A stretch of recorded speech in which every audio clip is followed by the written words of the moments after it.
I don't know what to do with my hands.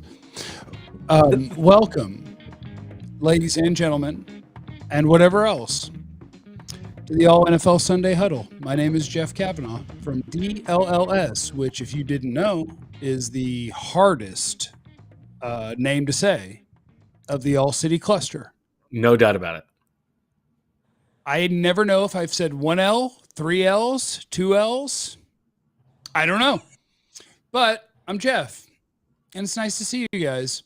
And I am with my two best friends of all time, which if we're going, hold on. Is your guys' screen the same as mine? Impossible to say. I'm not there. Yes. It's Henry Hanks in the middle. I would imagine. Yep. Okay. So Henry Hanks in the middle. Do you want Henry or Hank? Oh, either one works. Just depends on the vibes. It's a vibes company. Don't put that on me. And Bo Wolf is over. I can't make my hand go through Henry Hank, but he's all the way over there. Oh. Yeah, see, it's tough. Yeah, cameras there we reverse. Go. I got you. Yeah. But it's nice to see you, man. That's right. There it goes. Yep. We are about to do the most professional recap of an NFL Sunday that you have ever seen in your life. And we want to welcome you. Don't put a solo shot on me. That's a terrible idea. This is a bookshelf behind me. I work for DLLS, which means that my Dallas Cowboys are ass. And they got smoked today because it's what they do. But they also scored with very little time left to where an onside kick could have made things interesting because that's also what they do. But I'm a sad man. I'm a sad man who definitely hasn't been drinking, but I'm excited to talk about all of the NFL things with friends, one of which is probably also going to be sad with me, Henry, and one of which will probably be okay, but maybe annoyed if I know Philadelphia well enough, and Bo.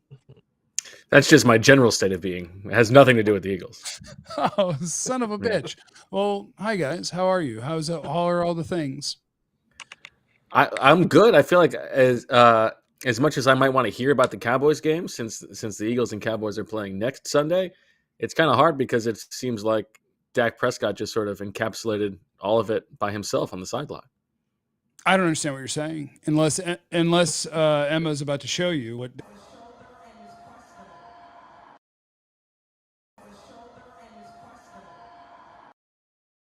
We're not doing great. Is that what that? It looked like it. We're not doing great. Like is what I read there. We've had better seasons. We've had better seasons. That's what I saw too. Oh, look at KG in the chat. KG's on the DLLS Mavs show and is also a wonderful Cowboys man. Shout out to Kevin Gray for being here. The Cowboys effing suck. Yeah. Dak nailed it. And I don't think we need to talk about the Cowboys tonight, honestly. I think if you guys have any other games you want to talk about that aren't the Cowboys, namely your own games, I think we should pick one game that none of us watched and just talk about that one. Okay. Oh, that's a good call. Colts Vikings. That just happened. I think the Vikings won. I think. That's the only other one I got to lock into today. I actually got done writing. I think it was the fourth quarter of the Eagles game. I went down to the bar to close out, and there was an Eagles fan sitting there, and he also was very upset. And it was right when I think there was an interception that got called back. But he was having a bit of a meltdown. I think the vibes across all City are probably pretty rough today. But yeah, I mean, Vikings, Colts. Vikings do what they should do. Took them longer than it probably should. And that looks more like Thursday Night Football and Sunday Night Football to me. Okay. So I want to go to Bo because I do wonder. Okay. I live in Dallas. I've covered the Cowboys for 15 years, and I have a good sense of how Cowboy fan feels. And obviously every city has different versions of fans. There's massive homers. There's the people who are mad all the time. There's realistic people, all of it. But I also have a couple of my best friends on planet Earth are from Philly and now live in Dallas, and they're giant Eagles fans. And I feel like the Eagle fan or fan base is the most equipped to, even though, let me find what was the final score of y'all's game? Okay, well, it ended up close, but whatever. You guys, you had it won most of the way through and hung on and beat Jacksonville. I feel like Eagle fan is the one that is most likely to, after they've won, still boo their team. So, Bo, what I want to know is, after you win another game, you have a very good record. You're chasing after not just a division, but one of the best records in the NFC. I feel like Eagle fan could still be mad. How are the Eagles today?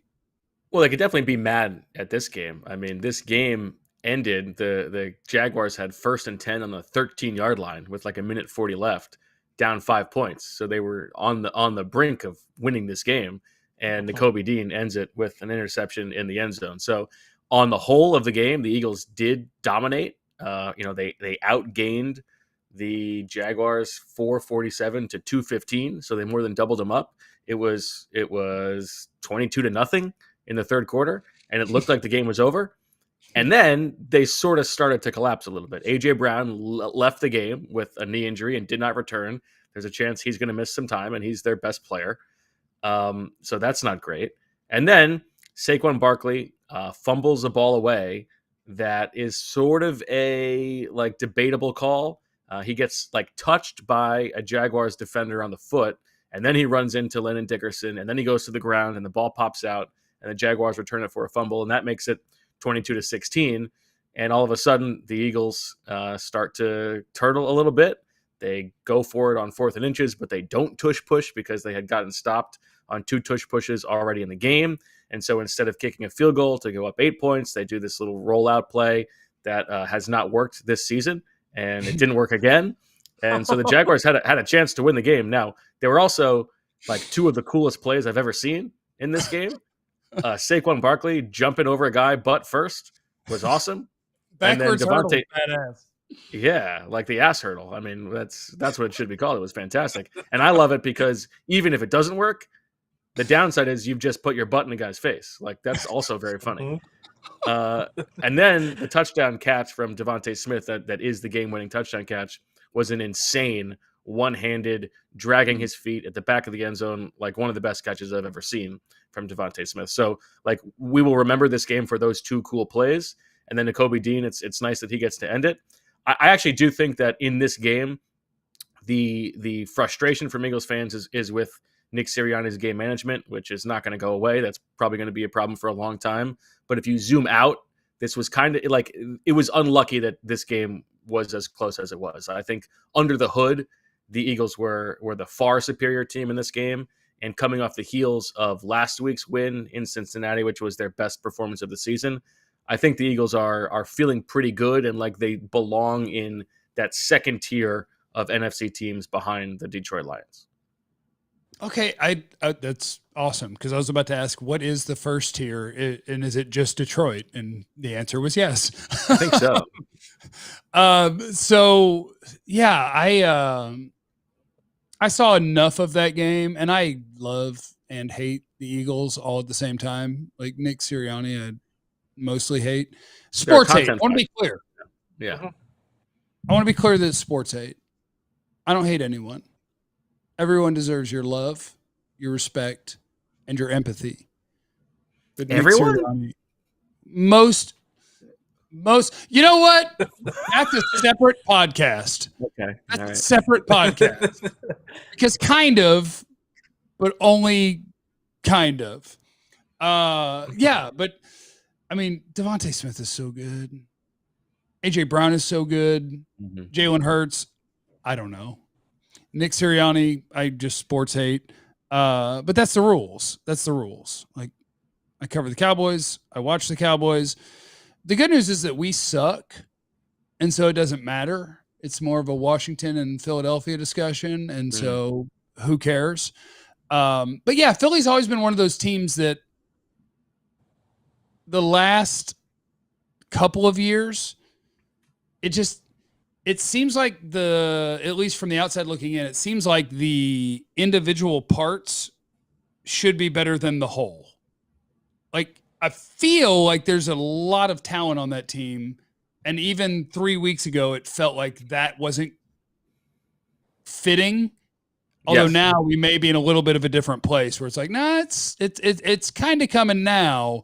But even just a few weeks ago, it's just like, why aren't they? And definitely the second half of last year was like, why aren't you better with the individual players that you have? And even like most of last year, even when they were so good record wise, like the numbers under the hood were not as kind. They were winning a lot of close games that they didn't necessarily deserve to win.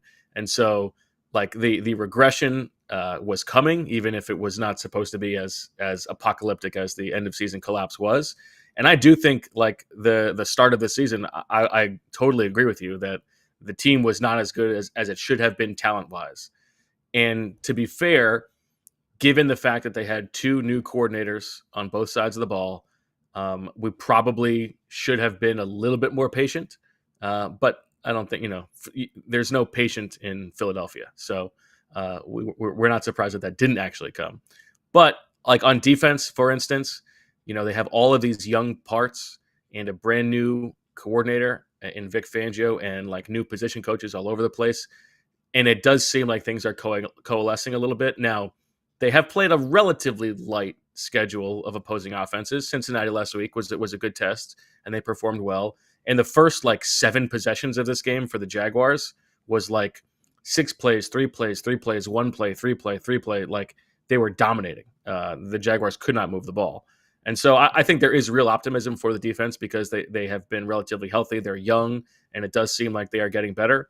On offense, if A.J. Brown misses time, that's going to be a real test because they have not been an elite offense when they don't have A.J. Brown.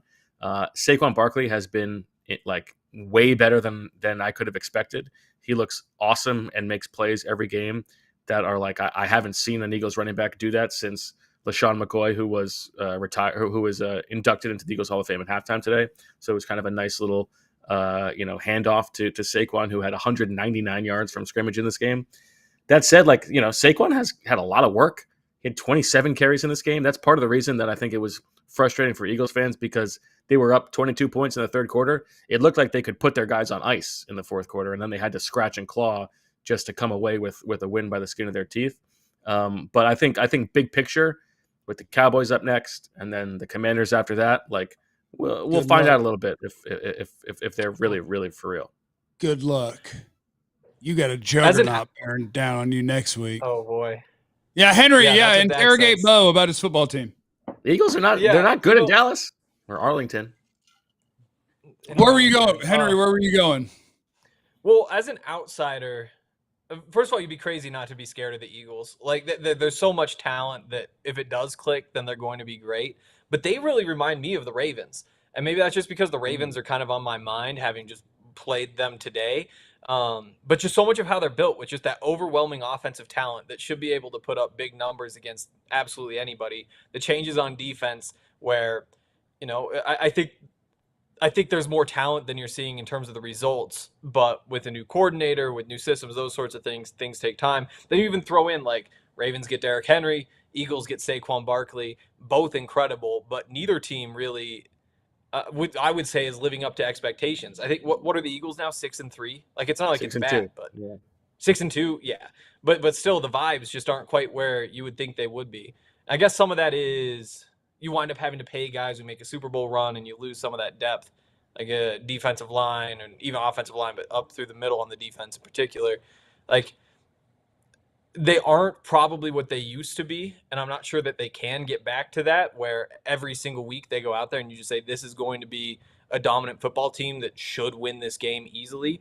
But they're very much competitive. Like, there really shouldn't be a week where they don't have a chance. And in the NFL, that's kind of all you can ask for, I feel like.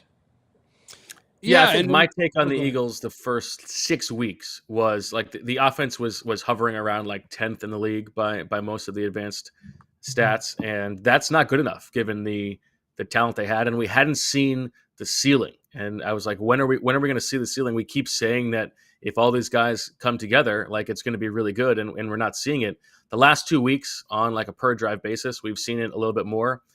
This game, they were a little bit too conservative for my liking early in the game, but we saw it in spurts. I do believe like if the defense can continue to just incrementally improve and be around like 12th in the league, and the offense can be like around 5th, then yeah, I think they can be, especially if they win the division and get a home game or two, then I think they can be a real serious contender.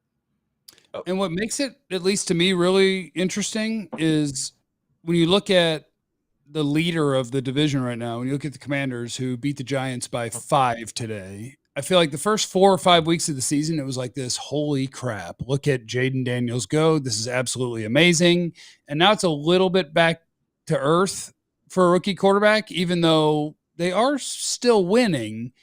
And so if you're a Philly fan or somebody who covers Philadelphia for a living, like my little Dallas brain, I find it still hard to believe that the team that is winning the division with a rookie quarterback and a rookie head coach and so many new pieces, that is something that is super intimidating or something that you can't overcome. And a few weeks ago, I thought Washington would win this division, but it seems like Philly is coming around to being closer to the sum of its parts. And that if I were a Philly observer, a Philly fan, a Philly whatever, that I would think, even though we're not in first at the moment, I think it's your division. I think if it's not your division, that's an upset. I think that Vegas agrees. I think Vegas still has the Eagles as favorites for the division right now, but I think it's closer to a toss-up. I do think that the Commanders' defense, without having watched all of their games, leaves me a little bit wanting. I think it looks like the Giants put up like equal yardage to the Commanders in this game, like over 300 yards. And that offense, having watched them a couple weeks ago, is terrible. So that doesn't bode well, I think. But I do like Jaden Daniels looks awesome to me. And it seems to me that when those two teams play, it'll be an offense fest. I'm also not familiar enough with the Commanders' schedule to know what advantage they have from getting a slightly easier schedule than the Eagles. But the Eagles' schedule is actually pretty friendly. Let's take a peek. Commanders' remaining schedule: hosting Steelers, at Philly, hosting Cowboys. That's a big dub. Hosting Titans, they're going to win that by 100. At Saints, they're going to win that by 50.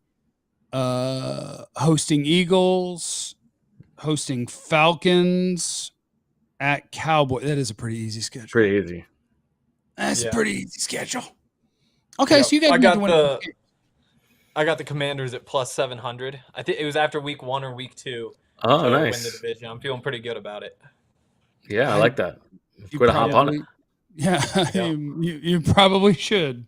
I mean, there's only 2 teams left. There's only 2 teams. Is it really? Is it that hopeless? Is it that hopeless in Dallas? Absolutely. Yeah. I think people are coming around to. I would love to never talk about the Cowboys or just talk about the Broncos next, but we can talk about the Cowboys if we have to.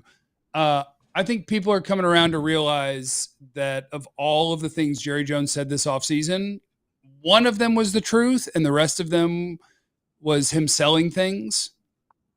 This is a rebuilding year that he didn't want to say out loud, but he accidentally did once. And he said it before they signed the Dak Prescott deal because the Jerry Jones special is to try to turn the fan base against their best players when it's time to negotiate contracts and talk about how hard it would be to pay this guy X amount of money because then you couldn't have a good team around him. And that's a Jerry Jones special. And I also think they intentionally don't get their best player signed until the last minute. And then they get bent over and have to pay top of the market because of the way that they did it. But it keeps them in the headlines up until kickoff of week 1. They got their stuff done right before the season started. And I think that's intentional.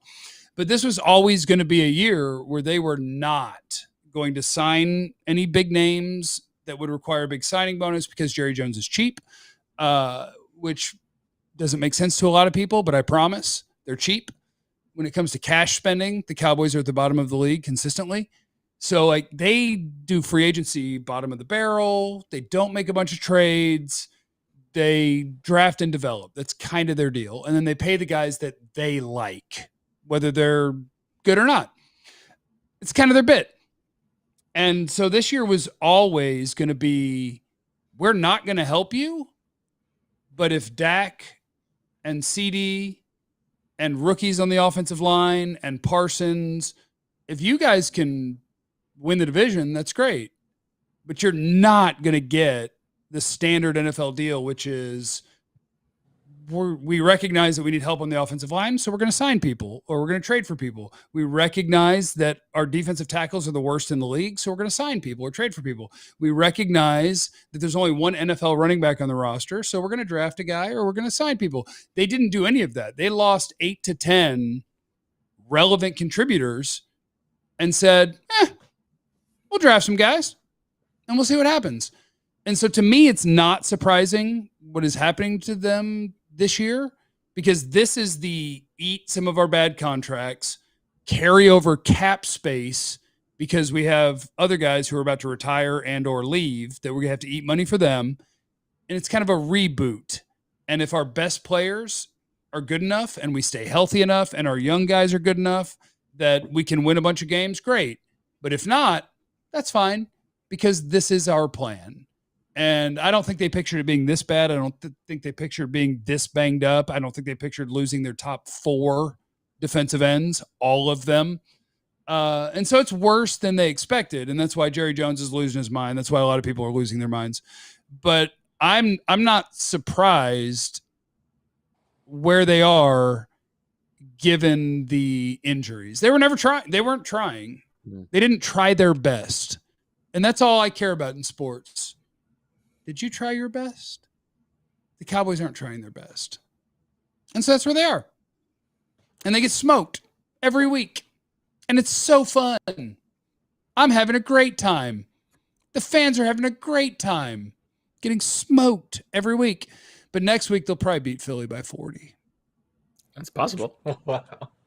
The Cowboys are going to get so destroyed by Philadelphia next week. And it's going to be the nail in the coffin. And it's a house of horrors for Nick Sirianni. What happened? That's a house of horrors for Nick Sirianni at stadium. Yeah, but it's a different team. Like the Cowboys lost their best running back and did not even try to replace him.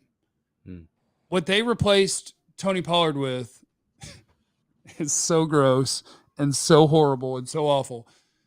My theory is you have to try really, really, really hard to be bad at running back.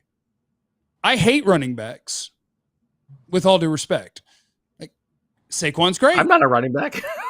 You don't Saquon's great. No, but like the Eagles, the Eagles are the team that paid Saquon, and he's a wonderful player.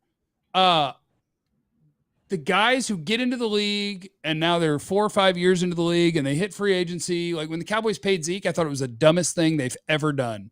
And it was, because they had to cut him and eat a bunch of money. And then they brought him back while still paying the money they owed him from cutting him 2 years ago. And he looked like he's the one who ate all the money. Yes, he sure does. And then he doesn't go to meetings and get mad that he's going to be the 3rd running back when you deserve to be the 5th running back. You should be on somebody else's team. Bringing back Zeke was the dumbest thing they could have done this offseason, and it's what they did, because that's a Jerry Jones special, because they knew they weren't going to be all in. Jerry said it 100 times, but they knew they weren't actually. They were their version of all in last year. They restructured contracts that no one would restructure, guys that you wanted to cut because they were chasing it. They were trying to win. You free up cap space, you sign guys, you try to win. They were never going to be all in this year. And I honestly believe that even Jerry Jones knew Zeke can't play. Dalvin Cook can't play. You have to try to be bad at running back. It's hard. If you have an NFL team and you sign a middle of the road, 26-year-old veteran, draft a guy in the 3rd round, draft a guy in the 7th round, you're good for a half decade at running back. You have to try to suck at that position. And the only way to pull it off is to have your lead back be an undrafted free agent who actually I think has something. Rico Dowdle's fine. And then bring in multiple people who are super washed up, and the only reason you brought him in was for name recognition. You gave Zeke a new jersey number to sell the jerseys. And you brought in Dalvin Cook, and no one in the NFL spends 7 weeks wondering, is the dude on our practice squad going to play this week? Nobody. But boy, there's a reason the Dallas Cowboys are worth more than anybody else, and it's because Jerry Jones has people wondering if Dalvin Cook is going to play every week. He's been washed for 3 years. Zeke's been washed for 4. But anyway, where were we? What were we talking about? What are you guys doing? How y'all doing? What's happening? Can you tell that today was good? Talk Broncos. Yeah. Yeah. Let's talk about the Broncos. I know you're making me feel better though, hearing all that. In big picture, I mean the Broncos are 5-4. You can't complain. I think before today, obviously 5-3. That was the first time they've been 2 games over 500 this late in the season since 2016. So, wow. As much as Hank, we lost by 30. 40 we points. lost by 30, and I feel great is the most Colorado thing of all time, and I love it. Yeah, well, I didn't feel great until I heard everything that was going on in Dallas and realized how much better Denver is. It's so bad. It is. It sounds awful. Like, it really does sound awful. Well, and then you also just paid so much money to all the guys on the team and kind of just locked this whole group down together. It's like the foreseeable future is these Cowboys, which is pretty crazy. Well, I will say, and then we will go to Denver. I will say, okay. I do think that's part of the plan. Like, they knew we have a franchise quarterback, and yes, he's not the athlete he used to be, and he's not the super freak that when the answer is not given to you in a play, like everybody wants the quarterback that has either the super freaky arm that can put it wherever he wants or the super freaky athlete, and Dak has neither of those things, but he's a really good quarterback. He's a franchise quarterback. You pay them. You don't let them go. And CD is a wonderful receiver. You pay them. You don't let them go. But it just, the way it lines up is they knew they were going to sign those 2, and they'll probably sign Micah. But if you looked at your roster and said, our roster is so butt that we're going to trade Micah Parsons in the offseason, like, I'm not mad at you, but they could easily pay him. They're going to have $100 million in cap space when they restructure Dak and CD this offseason. They can do whatever they want. All they're locked into is our winning window is in the next 4 years with Dak and CD, and we'll figure out the rest later. That's what they're locked into. And this year, they're just going to eat it to get ready for that. But anyway, on to the Broncos. Go, team, go.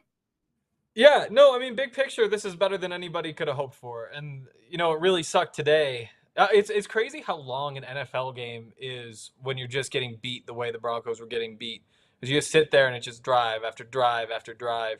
Especially, like, you see Lamar go out there. He's 16 for 19 today. And like, how many times you think you have that guy sacked and he just leaks out and all of a sudden there's somebody open? You know, Derrick Henry just doing his thing. The Broncos before today had been incredible against Derrick Henry. Played him 4 times, I think. Gave up like 3.1 yards per carry total through all those. But today, he ran all over him. They started out just trying to take the ball out of his hands. Like, they were just loading the box, getting close to the line of scrimmage. But then all of a sudden, there's playing soft zone behind, and Lamar's picking them apart. So then all of a sudden you have to back off, and you can't commit to stopping the run. And so they start running, and then you crowd back up and say, well, this time we'll play man. But then you start getting called for penalties and getting beat because, you know, Zay Flowers is fast, and just about Rashad Bateman's fast. It's just a really tough team to stop.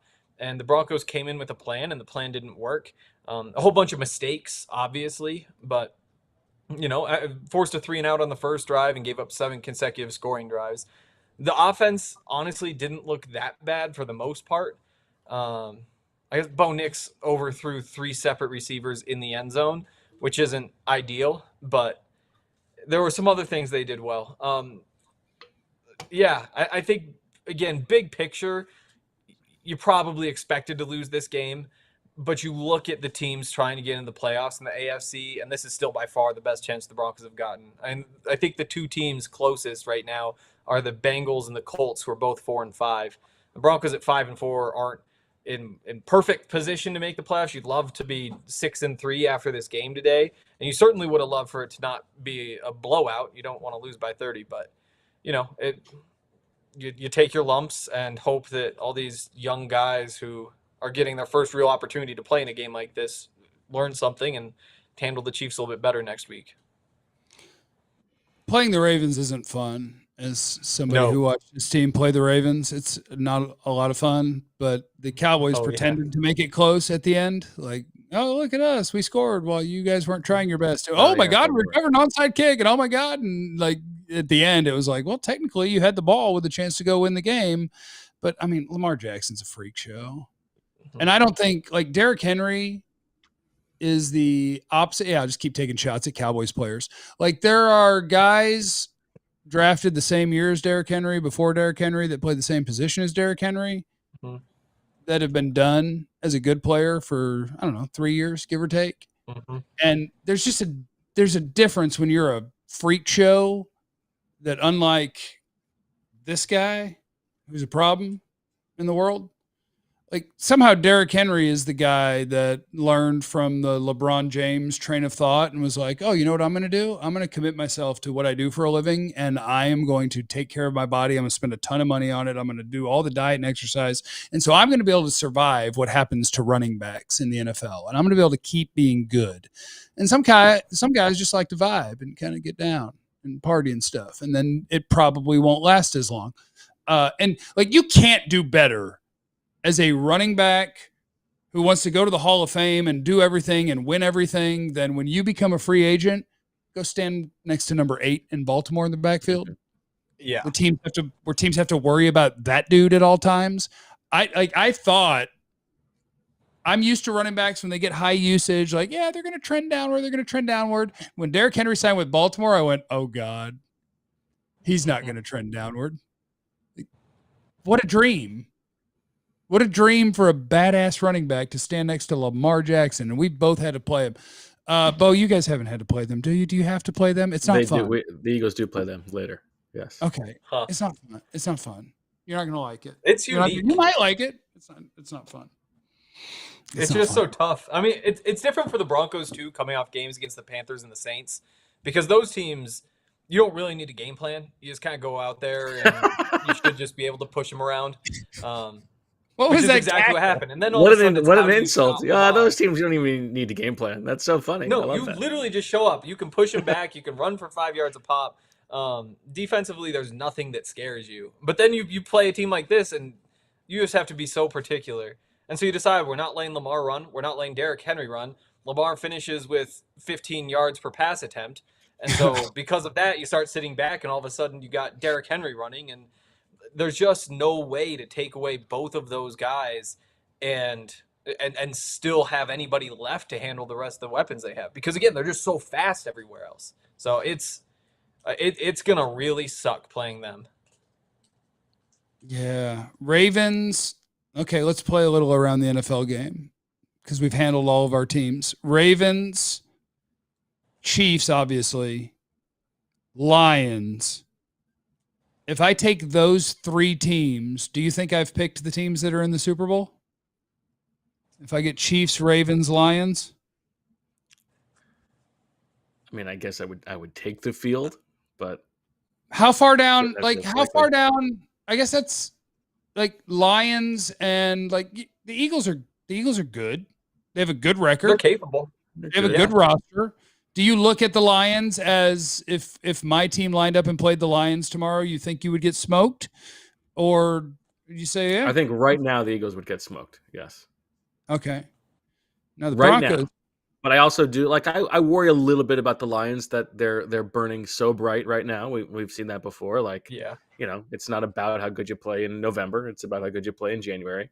So, I mean, obviously, like health aside, they still have to maintain it.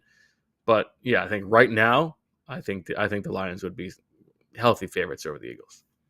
They're so good. I know the Packers just lost. Wasn't the post game Lions locker room seems like the coolest place to be in football right now? Like talk about vibes. Like those are good vibes. Dan Campbell is vibes. Dan Campbell's vibes. And what I love about Dan Campbell is, I think you would picture tight end. Like he played his career as a tight end. What could be more me tough football man take your numbers and F off, like we football tough. Yes. But Dan Campbell's the head coach, and he does trust all of the other things in football. Like they're one of the most aggressive teams. They're not anti-analytics. They do the things the way you should do the things, despite the fact that it's kind of a career second tight end in charge who wants to bite people, and yet they do everything really smart, and it makes me so jealous. And what I love about it is specifically like the fourth down aggressiveness stuff.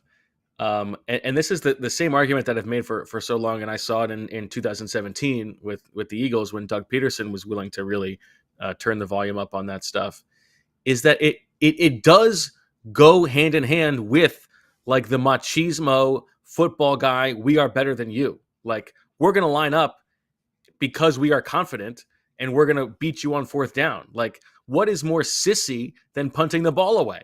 Like there is connectivity between the analytics and like the old school football mentality in my mind on offense. And it's on defense too, because it's like, so what if you stop us? Our defense is going to stop you back. Like that confidence, those things do go together.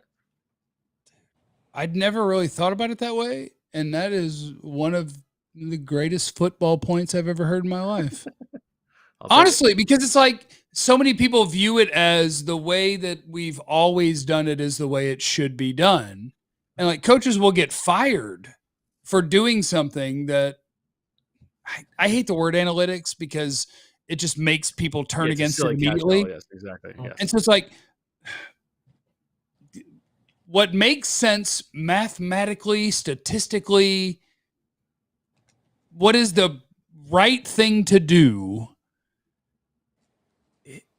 A few years ago, it gets you fired because it can work 4 times out of 5 and you could win 2 or 3 games you shouldn't have won and then lose 1 because you kept doing those things, and you'll get fired for that game because that's not the way we do things. We wouldn't have lost that game if you were old school, and they don't care that we wouldn't have won the other 2.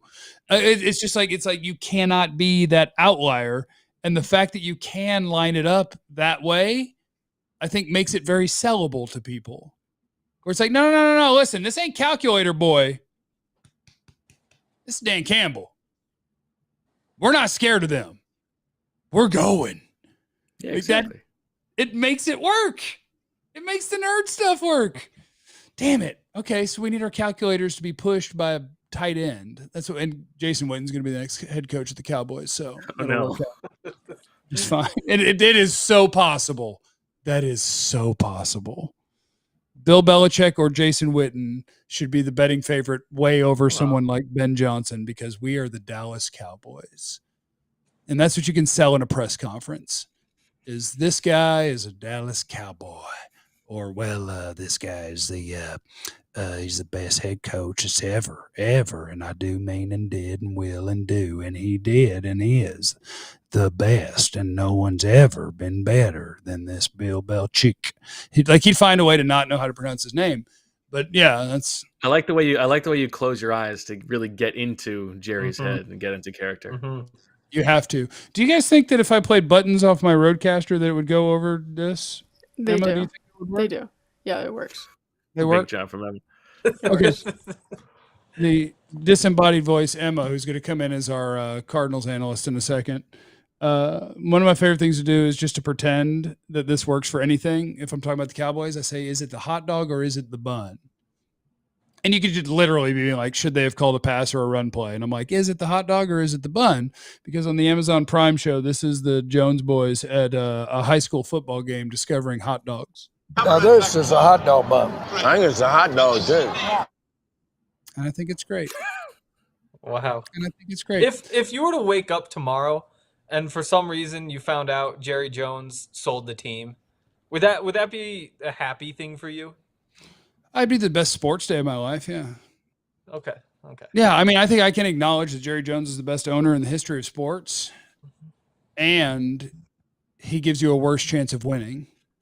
He's both those things, which is why the hot dog boys, I like to do a Steven voice and say, it's both those things, Daddy. Like that's the hot dog and the bun thing. And I think this is my glory hole button. Let's see. I want me some glory hole. So we got that one. Oh, I like this one too. I like this one too. Why not just start the day fucking it up? That was when Jerry was taking the helicopter from somewhere to somewhere, and they realized they had to go back and get Steven. And he was like, sure, let's go back and get Steven. Why not start the day effing it up? That's funny. That's what I spend my days doing, is thinking what things that a Jones has said can I put into my little machine so that I can play it for people. That's kind of how I do my day. Yeah. Wow. Emma, how'd the Cardinals do? Oh, this is an awful idea. Nobody knows who I am, and nobody cares about what I have to say. Emma is the biggest I totally badass. disagree with that. Emma's the biggest badass in the whole company. I so disagree with that one. Anyway, the Cardinals continue their 3-0 win streak, leading the NFC West, which is just kind of unheard of in Arizona. If nobody knows, we have awful luck here. We're awful here. It's actually really sad. Kind of how Jeff is. It's similar. Anyway, it was actually a pretty good win, 29-9. But there were some really ugly moments. Kyler Murray got sacked 3 times, one of them being by his own offensive lineman. That's fun. Yeah, that one was gut-wrenching, honestly. Love it. It really fucking hurt. But Trey Benson, we're not on OTT. We're good. Oh, shit. I didn't know I could cuss. Yeah, we can. Anyway. Trey Benson and Trey McBride found the end zone for the first time in the 2024 season. If I'm not mistaken, you need a third Trey. There has to be 3 Treys. Yeah. Right? Yeah. What are we doing? But Henry, if I'm not mistaken, Trey McBride coming out of CSU, I think. Yeah, that's correct. We played in a golf tournament together this summer. That's right. Big flex. Fun guy. Yeah. I love Trey. Trey's a fan favorite. But capping it all off, James Conner, his 4th 100-yard game, 100-yard game this season. He's a dog. I'm a sucker for James Conner. I love his story. I love what he can do for this team and where he has brought this team. Big fan. I warned Emma that. Emma, you killed it. I warned Emma that I was going to tell her you're on the show. Get on the show. And you crushed it. You crushed it. No, I felt like I was there. I felt like I was there. Well, actually, shocking fact. If you looked at any of the footage or any highlights or anything, or if you tune into our CHGO guys, they were making it pretty apparent. It was definitely 80-20 Chicago. It looked like a Chicago home game, which it's kind of known in Arizona that all of the Chicago fans are there, unfortunately. Every time that we play Chicago at home, it looks like a Chicago home game. But in my opinion, Cardinals proved why you shouldn't be selling your tickets to the Chicago fans. Do the Cardinals play the Cowboys? I don't know, but if they do, they're going to win by. Let's see. Cowboys schedule. L. That's an L. That's an L. No Cardinals. No, we don't. No, we're going to lose to the Eagles, Texans, Commanders. Probably beat the Giants. Lose to the Bengals. Probably beat the Panthers. Lose to the Bucks. Lose to the Eagles. Maybe beat the Commanders. So the Cowboys are barreling towards 6-11. That's the new math. Stupid 17 games. We're barreling towards 6-11, 7-10. Top 10 pick. You trade down from that top 10 pick. Now you can actually burn that first pick on a running back. And then you can, because we don't have time to actually pick a running back or a wide receiver because we have to pick both of the lines of scrimmage before we think about any of that crap. Cowboys need a lot of stuff. They need a lot of stuff. Everyone has to go to bed, especially Bo, who's on the East Coast. Bo, do you have any other NFL thought that needs out, or are you ready to go to bed? Let me see. Yeah, the Colts had their worst offensive performance of the season. So what was it worth benching Anthony Richardson for? Okay. That is pretty crazy. The only thing I can think of is, so it's like 7-0 at halftime or whatever, and obviously a 7 is a defensive touchdown. What were the odds that Anthony Richardson would have given them a turnover that would have led to Minnesota points? Because it's 50-50. He was going to score for one team or the other. You just don't know what? exactly. They would have lost the game just like they ended up losing the game anyway. They didn't get to, I don't know. The world's weird for the quarterbacks who have a lot of potential. Like if you're a great athlete and you have a giant arm and the NFL tells you, yeah, you're going to be a top 10 pick. Like who in their right mind says, I know I'm good. Like you go. And Anthony Richardson's not ready to play NFL football, but what are you going to do? And that's, I don't know what I would do in that scenario. Yeah. Do I put in the old man or do we just ride this and see what happens? I would like to think that you want to figure out his, let him play and figure it out, but then you've won games and like now I want to make the playoffs and life gets confusing, kids. That's what happens. Hank, NFL thoughts before I go to the bathroom and go to bed because I've been drinking and I haven't gone to the bathroom in the last 45 minutes. I think the Steelers are legit. This is a throwback to a couple days ago, but that defense is for real. Russ can do the things that he does, and that's going to be enough for them plenty of the time. Super Bowl is obviously crazy, but I wouldn't be surprised if they win the AFC North and wind up winning a playoff game or two. And after watching Russell Wilson the past couple of years, it's going to be honestly pretty shocking to see. My NFL thought of the day is, as somebody who, as soon as I know that my team's not going to be good enough to contend for anything, I tweet out the ice tank. There's a tank. If you go to GIFs and you type in tank and it's on the ice and it's like sliding around the corner, I want to tank and lose all the games. So today there were games I was watching and cheering for, and two of them went my way. I would like to congratulate the Panthers on their win and the Titans on their win as my Dallas Cowboys attempt to catch you for the number 1 overall pick, as they both won their second game of the season. We got you in our sights now. Yeah, there are now 1, 2, 3, 4, 5, 6, 7, 8, 9 teams tied with 2 wins. We're coming for all ridiculous. Of you. I hope that's all why of you that's why the Broncos think they're going to playoffs. Yeah. And who would have thought? Like that seems ahead of schedule, at least to me, and good for them. It's a party. All right. I hope you guys have the best night ever. I just want you to know that. I hope both of you have the best night ever. Emma, I hope you have the best night ever. Thank you for leading the way. I didn't. I have no idea what happened, but we did it. We did a show, and it was the All NFL Sunday Huddle, and that's what we did. Make sure that you follow Bo on Twitter at Bo_Wolf. Make sure that you, and that's with a U, not no. That's right. Make sure, gets people. Make sure that you follow Henry Hank at Henry Chisholm, and that's an H after the S, just so you know. And after the C. And after the C. The H's and are everywhere. To start. And you can, everywhere. God, there's so many H's. And you can follow me at Time for Jeffrey. And then now I'm going to leave you with my sign-off, which even when I've been drinking, I realize that empathy is important. Remember that you have no idea what anyone's going through, so be cool to everyone. We love you. Be easy. We all silly like the mayor.